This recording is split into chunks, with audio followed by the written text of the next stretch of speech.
There was no pickleball facility in the top tier of the SPLOST. It was not there.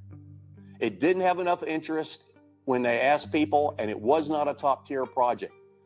Kim Lerner took that project from the bottom tier and moved it up to the top tier. By the way, she got the King and Preborder to vote with her. Right. But Keola and DeStadio voted against it. It was a 3-2 vote. She moved it up, even though it wasn't in the top tier of the projects. Now, let's look at this clearly and soberly. We have 3 private institutions right now, all the country clubs, and there's 2 private entities that are spending millions of private investment dollars on pickleball because they think we have a market for pickleball.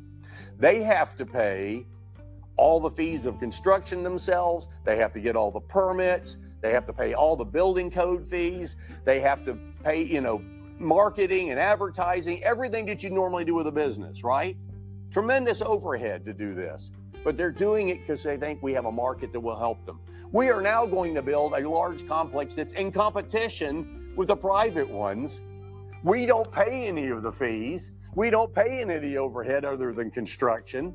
And we're going to be in direct competition with our own private businesses who are investing millions of dollars in the city. And they're paying taxes. Our pickleball court's not going to pay taxes. So why would we do this? Now, I'm not against building some pickleball courts, but we don't need to build a large complex that competes with the private interests who are willing to come to our town and spend millions of dollars. It makes no sense at all. Why would we do that? And there's a 4th firm that's possibly coming to move in too. So, there are ways around this. And I've told Suzanne and Clint, we can work as a city with the private entities and go into a public-private partnership with them. And if we see there's a benefit, we can build some spotted courts all over the place, and we can go into a partnership with them and say, look, for Peachtree City residents, we want you, we'll cut you a discount or something like this. If you do it, it helps our rec program. Look at some possibilities rather than directly competing with them. Now, here's the worst part. Guess how much they're going to charge you to use that new government-owned pickleball facility? Nothing.